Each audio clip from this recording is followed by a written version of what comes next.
de Esparta, Esparta você tem uma diarquia, um governo dividido. Então, com dois reis. Monarquia é um rei, né? É mono, governo de uma pessoa só. Aqui você vai ter dois reis. Um que cuida do exército, basicamente da guerra e tal, e outro que cuida mais da questão dos elementos internos da cidade-estado, ou da cidade-reino. Na Esparta Antiga vocês viram também a gerúndia, um conselho de anciãos, que também influencia no governo. Então, além de você ter os dois reis, você tem ainda um conselho que organiza e orienta e discute os temas centrais da cidade-estado, certo?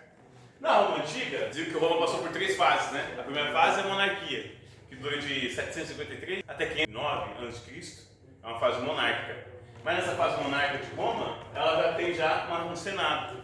Senado quer dizer velho mesmo, é sênior. Então você tem esse conselho e tem uma assembleia também. Então aí você tem o rei, o Tarquínio III, aí você tem o rei, que é o monarca, que no caso era do grupo dos etruscos, e junto você tinha o senado e a assembleia. Então o rei não reinava sozinho, embora fosse uma monarquia, no caso da Roma, Roma monárquica, ainda assim ele não governava sozinho. Inclusive depois o Senado deu um golpe no Tarquínio, né? E instituiu a fase republicana de Roma. São três fases, né? Monarquia, república e a última fase de Roma, Império Romano.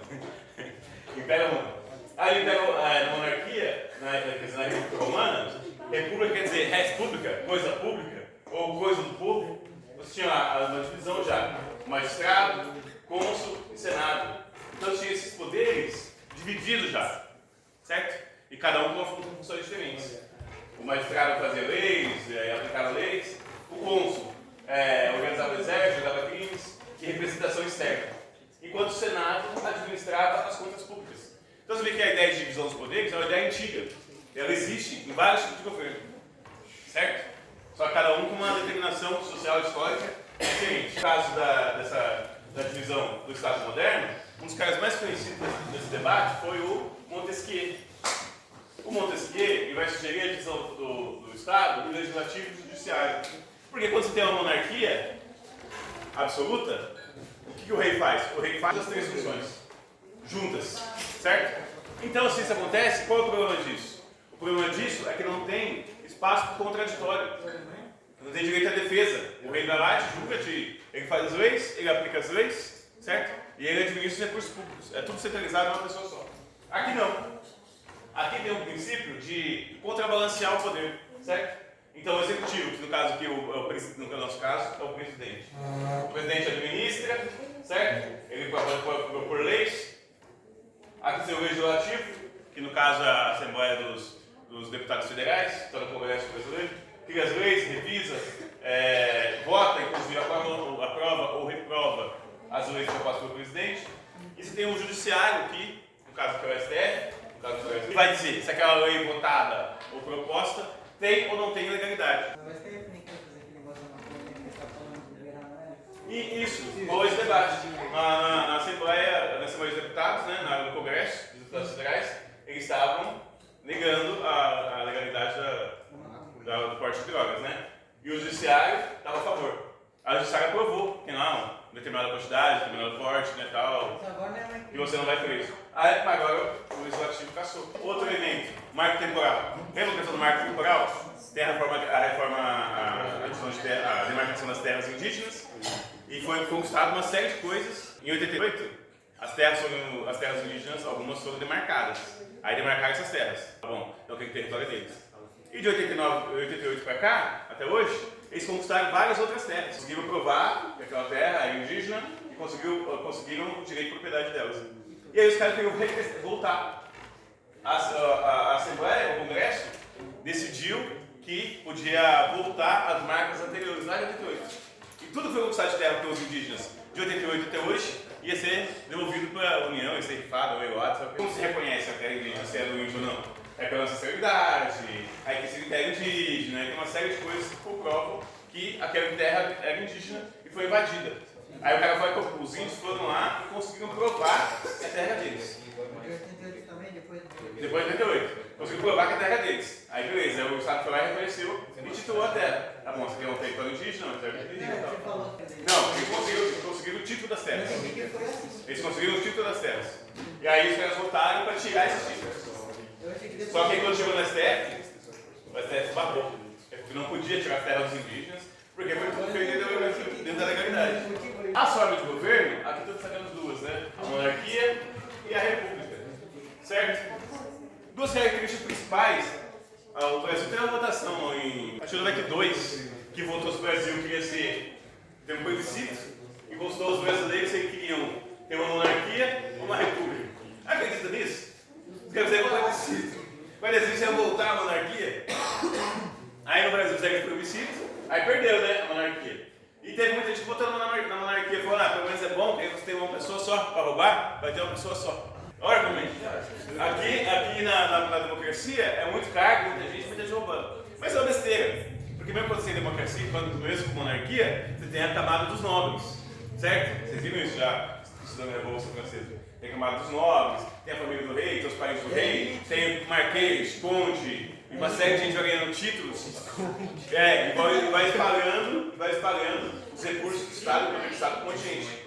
Os ricos, com uma certa aristocracia. Mas qual é a característica principal? É hereditária. Para você ter o cargo de rei, basta você ser filho do rei. Isso vai para sempre. Certo? Não tem como você intervir e tirar o rei. A não ser que um golpe ou um regicídio, né? E além de ser hereditário, é vitalício. Eu estava vendo no Japão, até hoje. No Japão, ainda os imperadores japoneses, até hoje, é cargo vitalício. Ele fica até morrer. O pessoal fala da é a monarquia.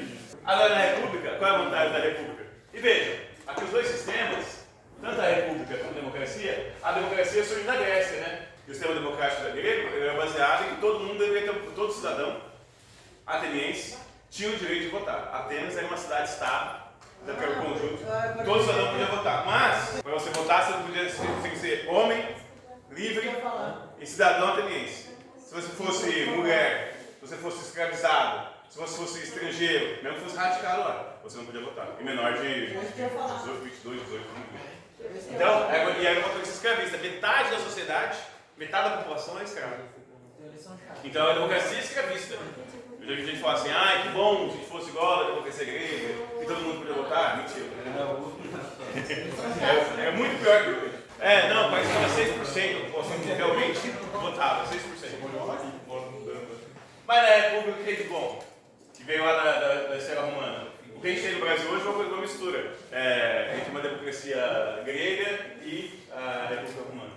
Tempo de mandato, eleições periódicas e responsabilidade, prestação de contas. Na monarquia, o rei precisa prestar contas. Ele fala, mano, gastei isso aí e já era. Nem sei quando eu gastei. Na monarquia, você não precisa prestar contas. Embora mesmo no sistema democrático, às vezes também o sistema de contas não é transparente. Os caras escondem as contas. Quanto gastou realmente, onde foi cada dinheiro, quem ganhou a licitação. O sistema de licitação, por exemplo, quando você vai ver, as licitações tem muita licitação que é fraudulenta. E deveria ter esse princípio de ser transparente, né? Mas não tem a transparência. Porque os números são maquiados, né? Os caras abrem lá uma licitação, aí na licitação aparece só 2 empresas que concorrem à licitação. Que é uma coisa muito estranha, né? Aqui, o próprio Espaço dos Poderes em Brasília tem essa divisão dos poderes. O Planalto, o Congresso e o STF. Aqui no sistema de governo, hoje em dia ainda, você tem vários sistemas que convivem juntos. Você tem um monte de países do mundo que é monarquista. Por exemplo, a Espanha, por exemplo, a Inglaterra, Marrocos, uma série de outros. Mas também tem sistemas mistos, né? Porque a Inglaterra, embora seja rei, a monarquia é parlamentar. Então tem um parlamento e normalmente o primeiro-ministro tem mais o poder político interno, certo? E o primeiro-ministro pode ser caçado a qualquer momento. No parlamentarismo alemão, por exemplo, tem um presidente e um primeiro-ministro. O presidente, o que ele faz? Ele cuida de assuntos externos. Tanto que normalmente ninguém sabe o nome do presidente, mas quase todo mundo sabe o nome do primeiro-ministro. O último primeiro-ministro famoso era Angela Merkel. Tem um chefe de governo, que é o presidente, que é o primeiro-ministro, e o chefe de Estado, que é as relações externas. No Brasil, a gente tem um presidencialismo, assim como nos Estados Unidos também. Ele não foi preso, né? Mas ele estava a ser condenado. Mas nos Estados Unidos, o cara pode ser condenado e ganhar o cargo, né? Às vezes é meio foda-se, que nem a importância do voto não é da maioria nos Estados Unidos, e sim da maior parte de delegados. Foda-se se é o povo, se é a maior parte da população. Isso aí. Os delegados é que importa. Uma loucura, né? O regime ele pode ser democrático, com o controle popular, como no nosso caso, a gente chama de democracia popular, ou seja, democracia no Brasil. Ou, mesmo regime, que é o nosso regime durante a ditadura militar no Brasil, é um Estado democrático, certo? A estrutura de Estado e tal, mas é um Estado que se passou por ser uma fase de autoritarismo, uma ditadura, certo? Restrição da participação, restrição de direitos, repressão sem direito à defesa e sem controle popular, perseguição, assassinato, tortura. Beleza?